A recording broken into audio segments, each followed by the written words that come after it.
Hello, my name is David Dahlon. I'm an assistant city manager with the city of Las Cruces.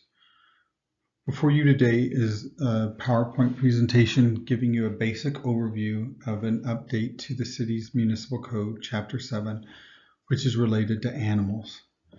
We're establishing a public comment period throughout early November 2020, and this is to give you an overview of that update.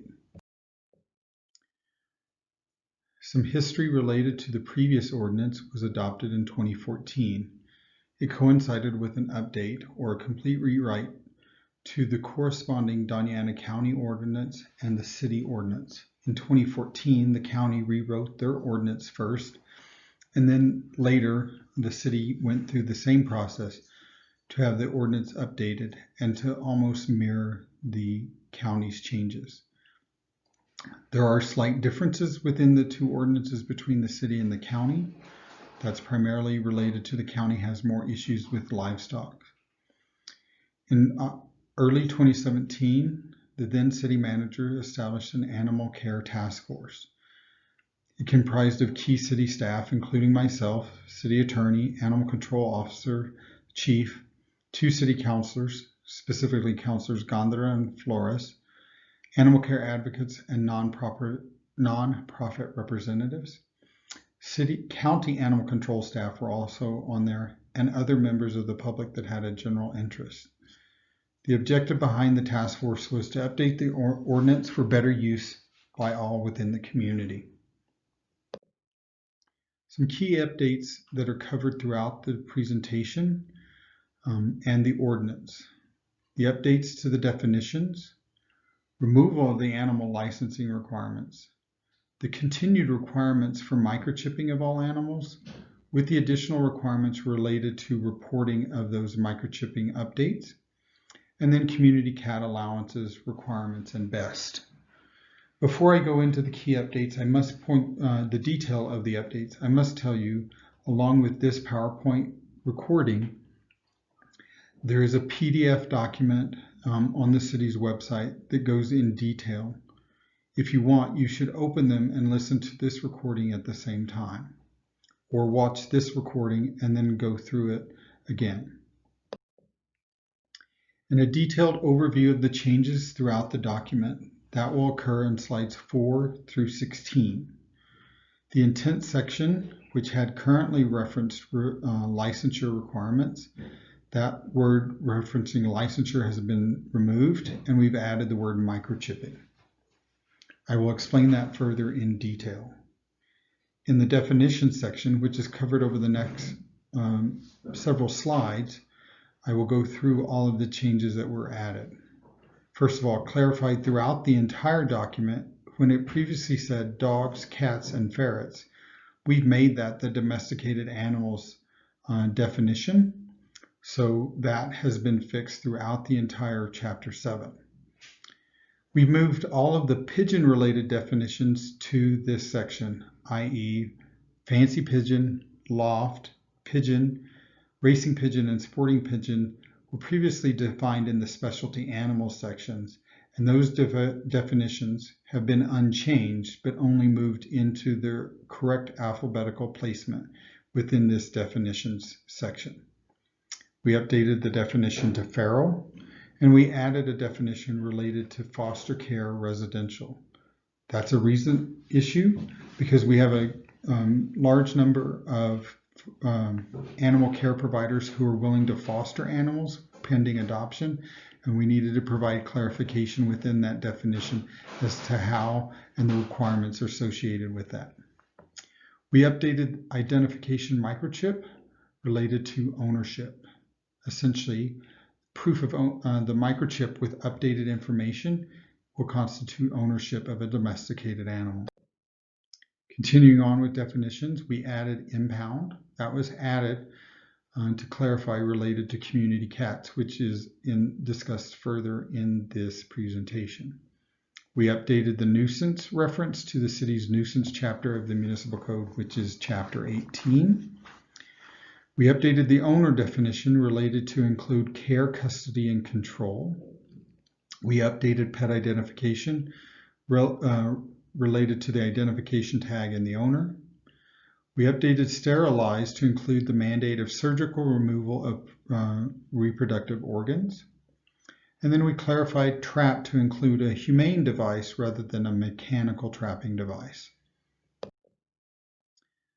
For the definitions section specific to community cats, we updated or added the following to include reference to either community cats or community cat caregivers in the following words defined: abandonment, animal shelter, eartipping, feline hybrid, found animal report, harbor, identification microchip, owner, pet identification, reclamation period, and trap neuter return.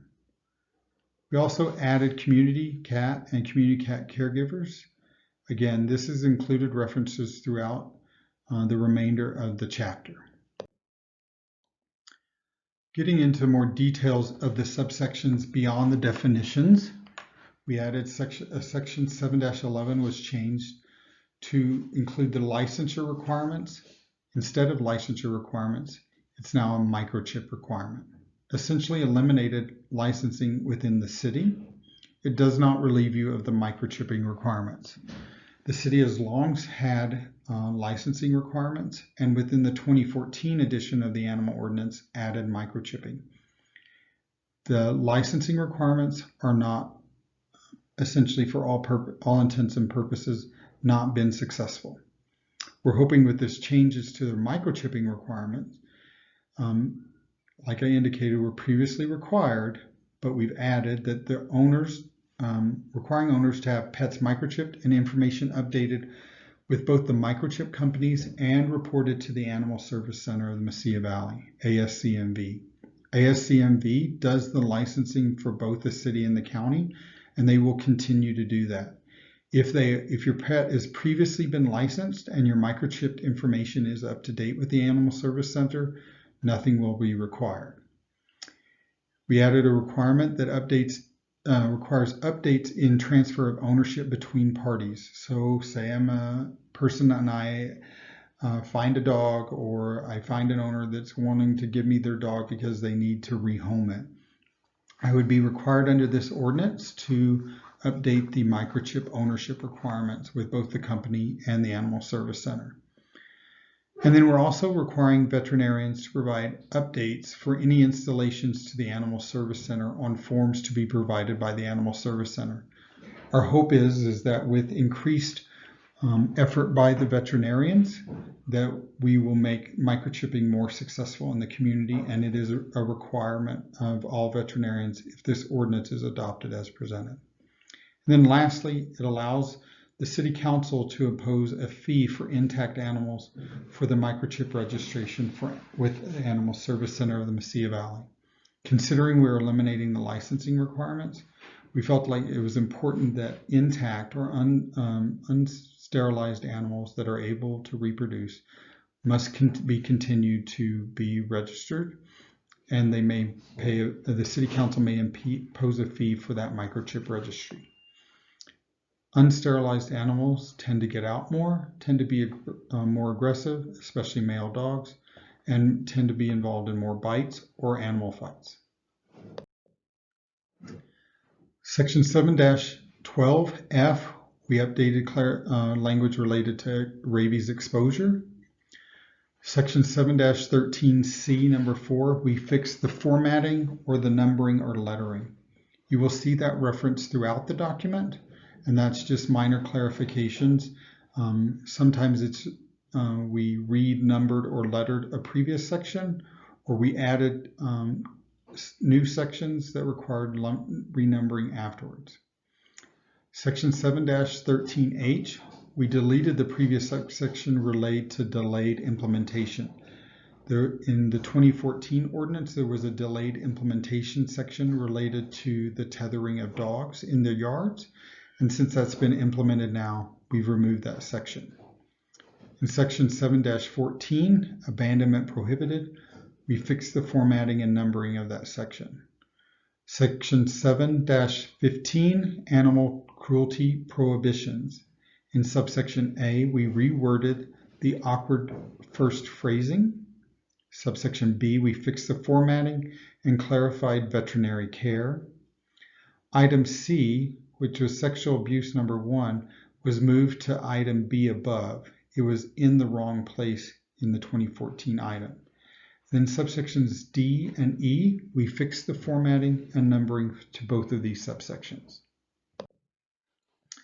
In section 7-16, subsection C as in cat, we fixed the reference to FFA, Future Farmers of America. It was previously listed as FAA. In 7-17, section 7-17, we fixed the formatting and numbering, and we also added the Animal Service Center of the Mesilla Valley as an eligible location for deceased animal disposal. That is a current service available at the service center, and they charge you a fee. So we included that in this section. Under section 7-18, no nuisance prohibitions. In item D, we corrected some grammar. In item F, noise, we updated the complaint and filing process. Under item G, we eliminated noise abatement. Item H, we renumbered to the new G because of the previous elimination. And then I, we renumbered the new H to the new H, and we also corrected the spelling of the word feed, which was previously listed as feet. Section 7-19, bound animals, that was reworded an awkward first sentence. Section 7-20, the pet mill, we moved to a new section -36 under the Prohibited Animal Article of this chapter, and we reserved the remaining unused numbers. Under section 7-32, the multi-animal site permit, where a person has more than the basic number of animals under the ordinance, you can get a multi-site animal permit in a residential area. Under subsection C, as in cat, number 2, we removed the reference to the licensing requirements, and only the rabies vaccine reference was included. Item D3, we removed the unlicensed reference and renumbered the remaining section. And then item E, was eliminated due to address through the definition change, and this section applies.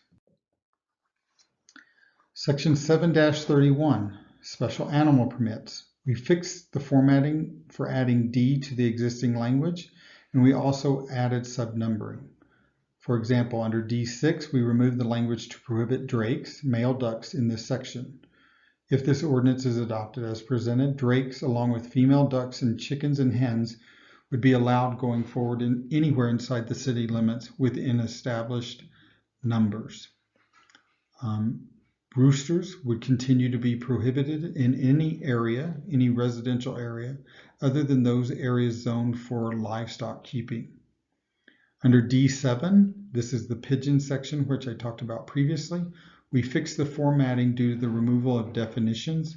No other changes were made throughout this specialty subsection. And finally on D9, related to guard dogs, it was a minor fix to formatting. Now for the more detailed information related to community cats. Again, in section 731D, number 10, it's a renumbering of the former section L. We've added the following specifics to community cats. We eliminated all language to the defunct community cat colony subsection from before in the 2014 ordinance. The community cat definition allows for owned or unowned community cats that are cared for by others that have been ear-tipped, sterilized, and initially vaccinated. And we also added the caregiver definition. In subsection A under this, community cats, if captured, may be released by the capturer in specific locations unless veterinary care is required. In subsection B, community cats, again, if captured by animal control, may be released in, again, specific locations unless veterinarian care is required. And also that the capture and the impound must be documented to the Animal Service Center if any community cat is reported to the Animal Control Department. Under C, this is the area where the limitations on the release of community cats may occur. They can't occur within 150 feet from daycares, schools, nursing homes, parks, and community facilities. That's just to discourage community cats being released anywhere near places that children or adults may gather, and to reduce the exposure of potential bites. They cannot be released within a half mile of the Rio Grande, nor within 150 feet of the edge of a natural arroyo. Under item D, subsection D, community cat caregivers are encouraged to register with animal control or register nonprofits that are registered with the Animal Service Center of the Mesilla Valley. Going on, item E, this is the newest language and the most stringent portion of the community cats requirement, that problematic community cats or those that are creating a nuisance through documented capture and recorded release done 4 times within a 12-month period after the initial eartipping may not be re-released. At that point, the community cat must be adopted, put in an enclosed cat colony, adopted as part of a barn or shop cat program, or euthanized. Subsection F added language related to encourage city funding for affordable spay-neuter for community cats. Item G was added for a community cat resolution that should this ordinance be adopted within 120 days of adoption, a resolution would be adopted by the City Council that covers not only the best practices, educational information available to the community, a listing of community resources, and registration methods for interested parties. And then item H is community cat caregivers are encouraged to work in resolving problems with community cats. In the last 2 detail slides, section 7-32 related to livestock, we fixed the formatting. Section 7-36, again, this is related to pet meals and them continuing to be prohibited. It's moved from 7-20. This is a more appropriate placement. Section 7-40, remittance of fees. The transport of dead animal fees by animal control goes to the city's general fund, and all other fees go to the Animal Services Center of the Mesilla Valley's general fund. That's how it currently is in practice, and so we're just clarifying that within the ordinance. Section 7-42, which relates to enforcement, that's animal control. Under item A, subsection A, we added right of entry. To include vehicles were added. We also added clarification related to vehicles. However, if it was objected to for animal control to investigate anything, if someone wanted to prohibit them from entering their property or vehicles, that a warrant still is required. Under D, procedures for complaints, under subsection 1, we added new language specific to barking dogs and how you must work through that process as a neighbor about adjacent owners having barking dog problems. Section 7-43, impoundment and detention. Under item B, health and safety risk, we only fixed the formatting. Continuing on in 7-43, under impoundment and detention, item C, critically injured, we fixed formatting. Item D, running at large, we fixed the formatting, and we added care and maintenance wording in place of running at large impoundment. And item E, owner relinquished number 2, we fixed the formatting. Going on to the last 3 sections, under 7-44, reclamation, added community cat caregiver, owner or community cat caregiver, and domesticated animal throughout. And item F, release of feral cats, renamed to community cats. Sections 7-45 and 7-46, data collection and subset provisions respectively, both were removed because they were no longer applicable. They come from the 2014 ordinance and they've been fully implemented. Now for public comments and next steps. Public comment period starts on November 9th through the 23rd until 11:59 p.m. on the 23rd. If you have comments, you need to submit an email to clcengage@las-cruces.org. That's clcengage@los-cruces.org. From that public comment period, the comments will be reviewed by the Animal Care Task Force. They will then finalize any revisions to the draft ordinance based on that public comment. Then a presentation of the revised draft ordinance will be made to City Council in one or two methods. The first method is via a work session, which is presented to City Council and is only for the City Council and information and discussion only between staff and the Council related to the proposed changes. This is not required, but if the Council opts to do a work session, they will still then need to go to the next steps for the adoption, which is done at a regular meeting, and all ordinances must go through a first reading and then a formal adoption, which is generally a month apart. If at the time of adoption, Council may also modify the ordinance as it sees fit as part of its final adoption. So we encourage you to review this PowerPoint. Thank you for listening, and to also review the PDF document associated with it on the city's website and provide your comments. Thank you for listening and wishing you the best of days.